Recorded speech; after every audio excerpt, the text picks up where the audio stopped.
Selamat datang ke saluran kata kelam. Diharap anda semua terhibur dengan rancangan ini. Kata kelam.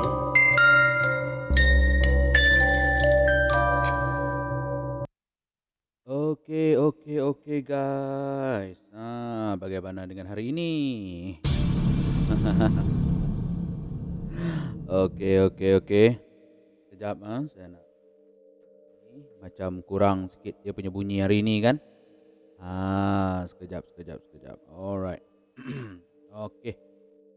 Apa khabar sekali lagi? Bersua lagi kita dalam malam ini dalam rancangan KKC, iaitu Kanta Kelam Channel bersama dengan saya Angie. Salut. Okey. Saya doakan hari ini dan hari-hari yang akan datang berjalan seperti yang anda semua telah rancangkan lah. Okey. Baiklah. Di hari Khamis, malam Jumaat ni, seperti biasalah, merupakan hari untuk kita perkongsian kisah-kisah seram yang saya cari di laman Sesawang dan kemudian saya ceritakan kembali kepada anda semua. Okey? Anggaplah rancangan ini hanya sekadar hiburan dan pedoman anda semua. Kesahihan kisah-kisah ini hanya yang empunya badan saja yang tahu. Jika anda inginkan kepastian yang lebih, jalankanlah kajian anda sendiri untuk maklumat yang lebih itu. Okey? Dan sedikit pesanan lah. Saya harap kita sama-sama berdoa agar virus ini lenyap dari bumi Malaysia, kerana kita betul-betul telah payah kerana virus ini. Baiklah, tanpa membuang masa lagi, jom kita ke kisah pertama. Jom.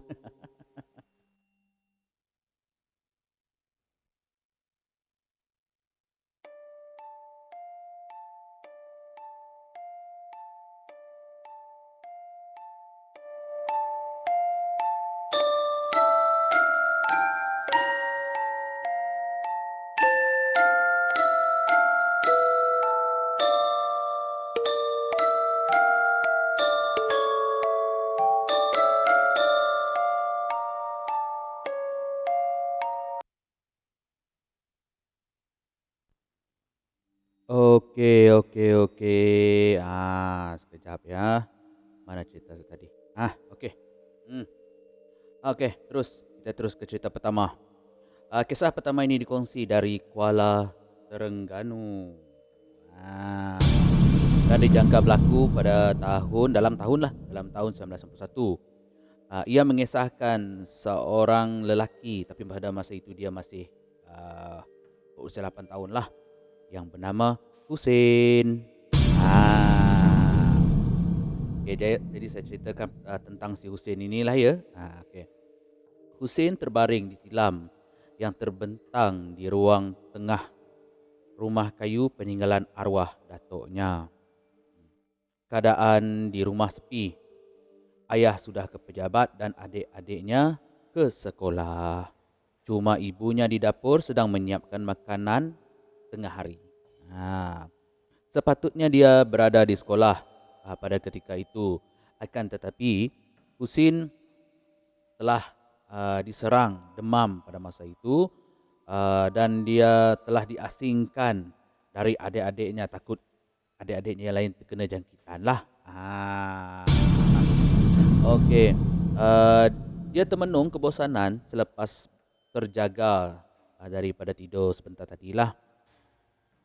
Nak menonton TV dah pukul 11 pagi tu, mana ada rancangan yang best lagi kan. Masa itu zaman tu mungkin kartun kartun ni cuma main daripada pukul 8, kalau tak silap saya 8 ke 7 sampai pukul 9 ataupun pukul 10 macam tu. Kalau dah pukul 11 tu dah tak ada lagi lah. Dah tak ada lagi rancangan untuk kanak-kanak.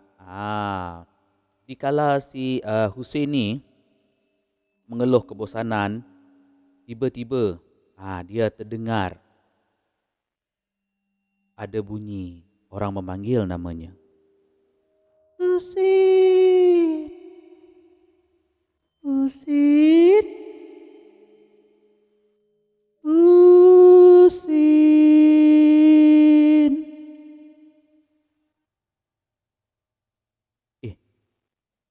Ini mesti kawan-kawan aku yang datang melawat. Ingat juga dia orang dekat aku ya. Kata si Husin pada dirinya. Husin pun menoleh ke arah ruang tamu. Tapi suara itu datang dari tingkap ruangan tengah. Matanya terarah ke tingkap berdekatan dan dia terlihat ada seseorang sedang bergayut. Kelihatan sedang bergayut di penghadang kayu tingkap. Menurut Husin, kepala makhluk tu kecil sebesar kepala bayi. Tapi matanya besar, tak ada bulu kening. Tanpa hidung, mulutnya ada gigi seakan-akan terkeluar dua lah, macam gigi arnab tu. Kepalanya pula botak dan kulitnya hitam, berkerak-kerak, kering, macam orang ada penyakit kulit. Seram kan? Cuba korang bayangkan, korang tengok apa yang Husin ni tengok depan mata korang, dah lah masa tu korang tengah sakit. Kan nyaya. Okey, dari mata yang tertutup separuh dengan tuala lembab, Husin melihat makhluk itu meloncat perlahan-lahan ke atas dan bertenggek di penghadang kayu tingkap. Kelihatan jelas tubuh badan seperti seorang lelaki yang berbadan sasar, tegap. Tapi tubuh dia ditutupi oleh bulu-bulu halus yang tebal. Sambil bertenggek macam monyet lah, duduk atas penghadang tingkap tadi, termuncung-muncung mulut makhluk itu memanggil namanya. Husin, Husin, Husin. Kalau korang dalam keadaan si Husin ni, sah-sah. Kalau saya, sah pensan.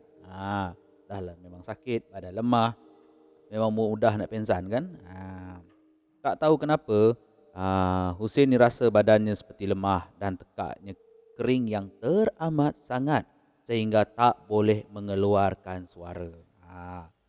Dia cubalah berfikiran secara positif. Mungkin mimpi agaknya, dan terus menutup matanya rapat-rapat dengan harapan bila dia buka mata nanti, benda tu dah tak ada lagi di depan mata dia. Dah tutup agak lama lah mata dia masa itu. Perlahan dia buka balik dan benda itu kali ini bukan berada di tingkap lagi. Kini benda itu telah turun ke lantai. Dia up game. Husin perasan makhluk itu badan dia saja yang besar, tegap, tapi kaki dia kecil, kurus. Bila dah mula mengesot benda tu, masa tu secara tak sengaja lah si Husin ni terkencing dalam seluar. Siapa tak takut kan? Saya tak salahkan Husin lah dalam kisah ni, sebab kalau saya pun mungkin jugalah. Lebih kurang 3 meter macam tu lah. Makhluk itu berhenti dan merenung saja ke arah Husin. Dia alihkan kepala ke arah Husin, cuba alihkan kepala dia ke arah lain dan menutup matanya rapat-rapat. Tapi kedengaran bunyi lantai kayu itu seakan-akan bergerak pergi ke hujung kaki si Husin pada masa itu. Bila Husin buka mata dia sedikit, Ia ternampak. Ah. Ia ternampak makhluk itu betul-betul menghadap telapak kakinya. Ah. Apa lagi, Husin pun menjerit sekuat hati sehingga dia rasa suara yang tersekat tadi dapat dikeluarkan sedikit. Mak! Suara Husin yang terkeluar dengan kuat itu memecah keheningan rumah. Si ibu pun berlari mendapatkan Husin dan makhluk itu kelihatan seperti melarikan diri, melompat ke tingkap dan terus hilang. Tidak kelihatan oleh si Husin lagi. Bila ibunya datang, Husin ni masih meraung-raung. Dia cakap, Mak, ada hantu, Mak. Mak, ada hantu. Tapi si emak ni pula cuma cakap, manalah ada hantu siang-siang ni, Sin. Kau ni macam-macam lah.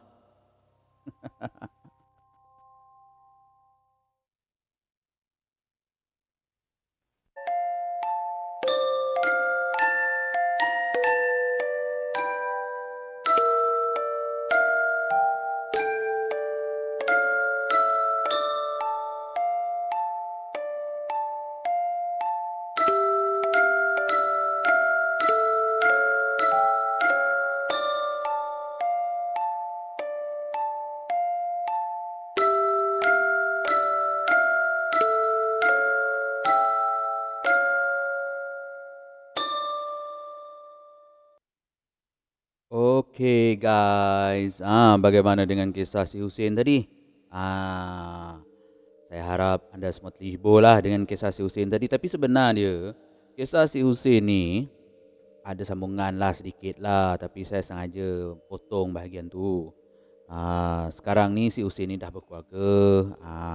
Tapi kes dia yang kencing ditilam tu, sampai sekarang menurut pencerita ni lah masih menjadi bahan gurauan adik-adiknya yang lain. Husin, kesian lah Husin.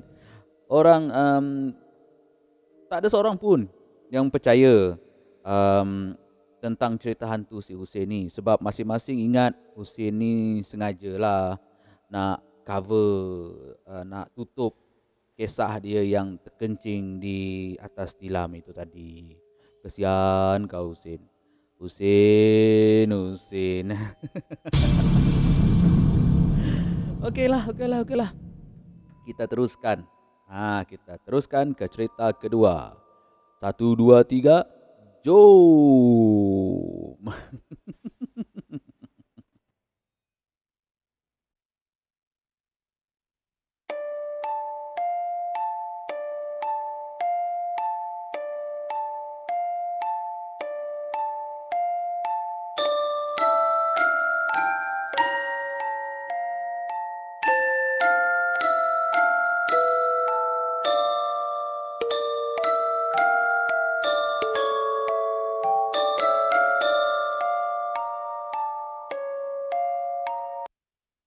Okey guys.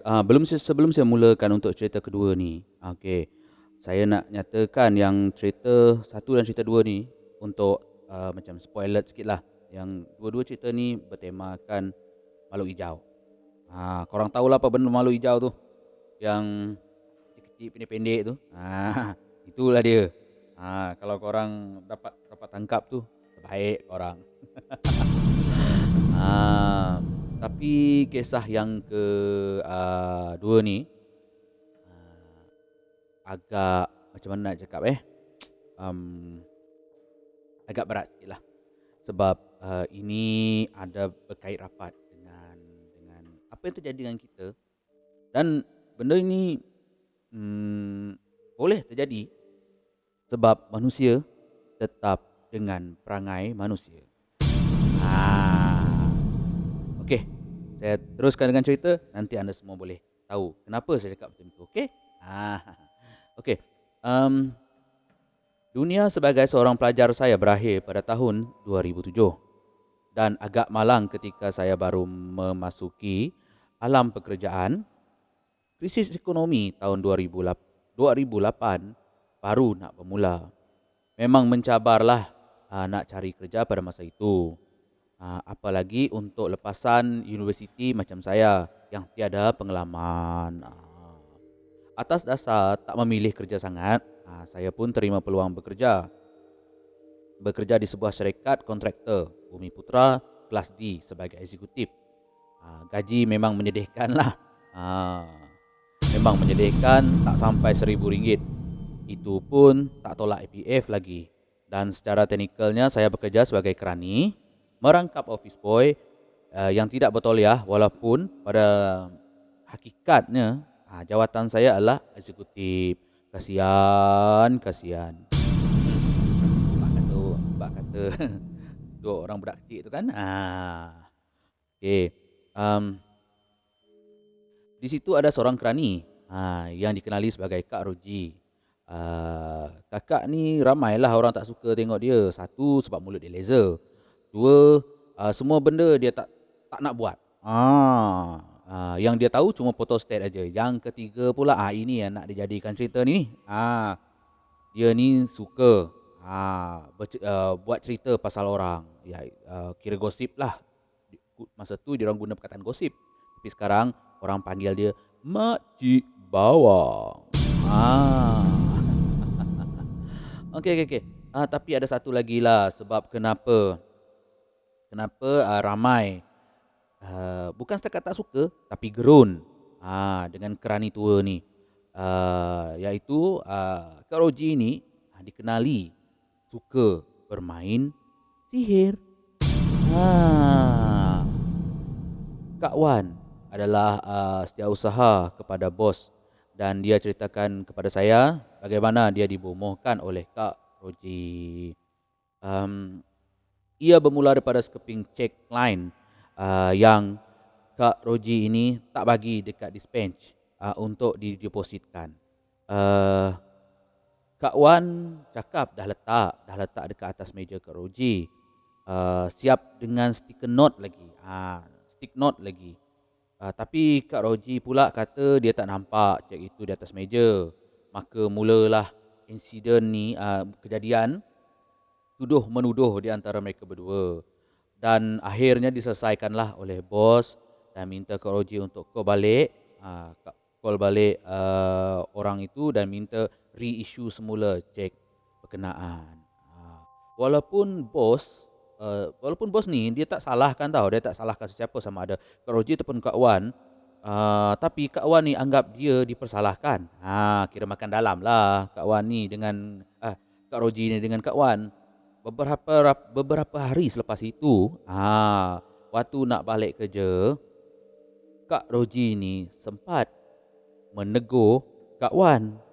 Tapi dalam teguran dia tu ada macam bunyi mengugut. Siaplah kawan. Tengoklah nanti siapa yang ziarah engkau malam ni nanti ya. Kau tengoklah nanti. Siap kau. Masa tu Kak Wan cuma mengabaikan aja ugutan Kak Roji. Dan malam itu Kak Wan pun bermimpi. Bermimpi yang dia sedang menonton TV di rumah. Kemudian ada suatu suara. Tiba-tiba ada suara yang memanggil namanya. Wan.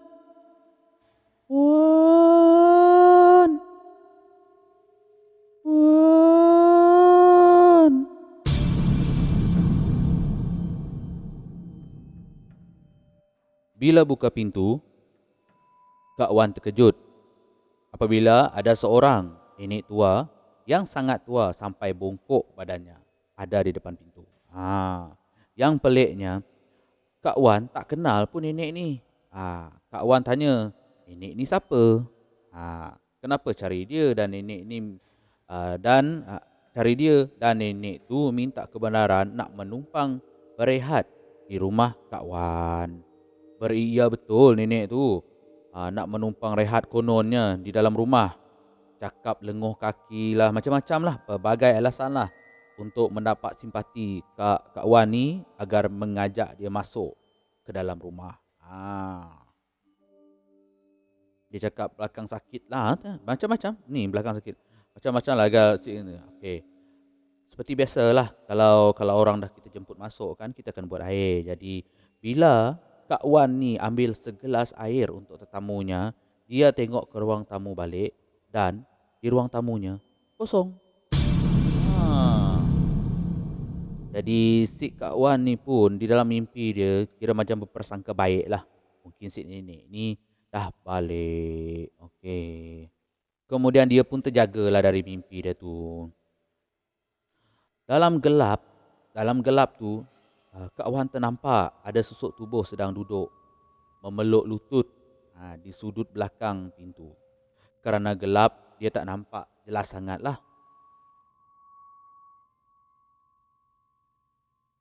Sekejap, saya rasa macam apalah. Sekejap. Okey. Sampai mana tadi? Okey. Kerana gelap, dia tak nampak, dia tak jelas sangat. Apa ya, cuma dia nampak bentuk aja lah kan. Kak Wan ingat ni benda ni tak ada apa-apa lah. Jadi dia pun sambung tidur. Tiba-tiba belum lelap Kak Wan ni, tiba-tiba dia rasa jari kakinya ditarik-tarik. Dan Kak Wan ni pun membuka mata dia balik. Bila dia buka mata, nampaklah pula si budak kecil hijau ni ada dekat kaki dia, kaki katil dia. Mana tak menjerit si Kak Wan ni. Dia pun bangun dan buka lampu. Tapi tak ada apa-apa, biasalah macam tu kan, biasa.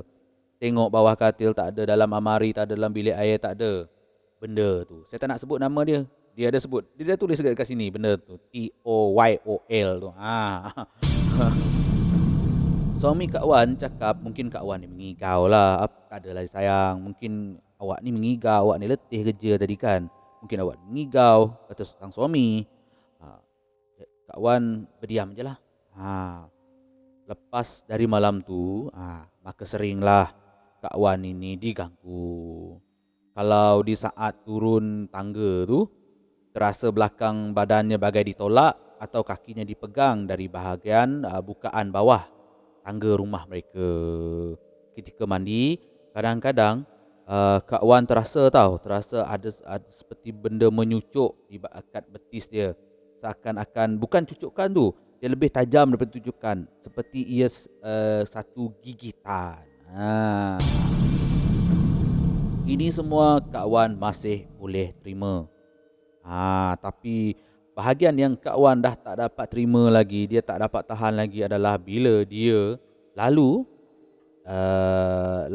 depan cermin besar yang ada dekat ruang tamu dan dia nampak benda tu bertenggek di belakang anaknya. Itu memang sudah lebih, dan ini telah membuatkan Kak Wan betul-betul risau sebab benda ni dah bukan mengacau dia saja. Benda ni dah mengacau ahli keluarga dia yang lain. Setelah mengetahui hal-hal ini, suami Kak Wan kemudiannya memintalah imam surau taman yang ada di taman tempat mereka tinggal datang tengok-tengokkan isterinya. Lepas bagi nasihat agama sikit, imam tu pun cakap memberi pesanan yang ringkas. Nak hentikan gangguan ni senang je. Beralah lah. Pergi minta maaf. Tak payahlah saya sebut nama. Awak tahu kan siapa orangnya? Ini kata-kata imam ini telah membuatkan Kak Wan terfikir sejenak. Keesokan paginya Kak Wan berbual secara peribadilah dengan Kak Roji. Dan ayat inilah ayat terakhir Kak Roji sebelum Kak Wan memutuskan untuk tidak menegur makcik itu lagi adalah, baru kau tahu? Baru kau tahu siapa aku sekarang? Engkau tu tak ada apa-apa bagi aku. Sekarang baru kau menyesal je.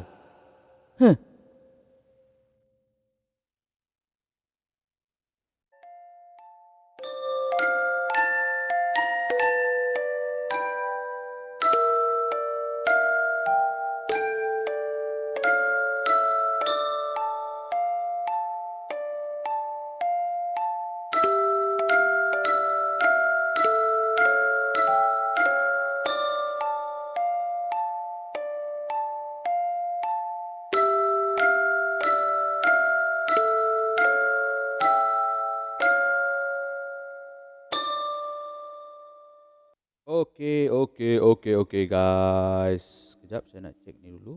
Okey. Aha. Ni masuk ni. Okey. Saya sengaja berhentikan di situlah. Sebenarnya ada lagi. Selepas Kak Wan ni minta maaf dengan nada angkuh dan riaknya, Kak Oji ni cakap macam apa yang dia cakap tadilah. Sekarang baru kau tahu siapa aku. Saya harap apa yang saya kongsikan hari ini menghiburkanlah. Itu yang pertama.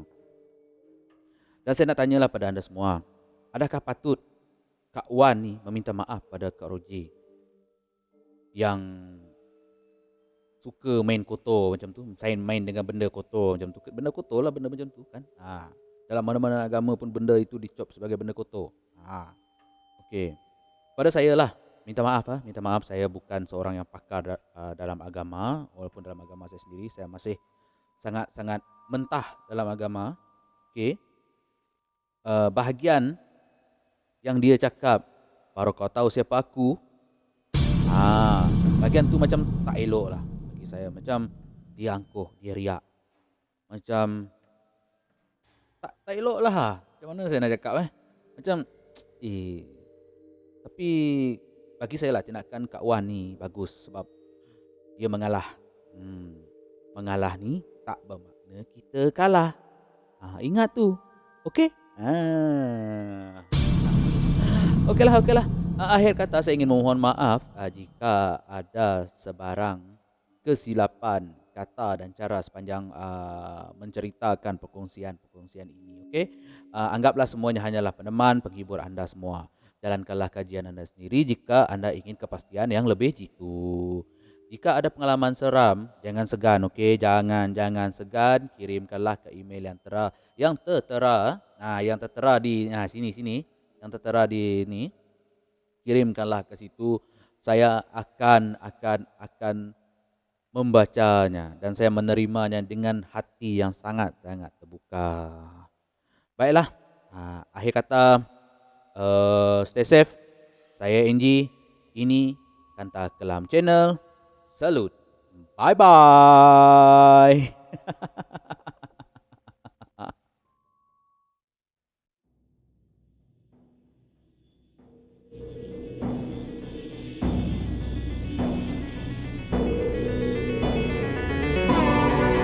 Terima kasih telah memilih saluran kata. Harap semuanya terhibur dengan pengungsian yang telah disampaikan. Kerana semua ini hanyalah satu hiburan. Sampai jumpa lagi.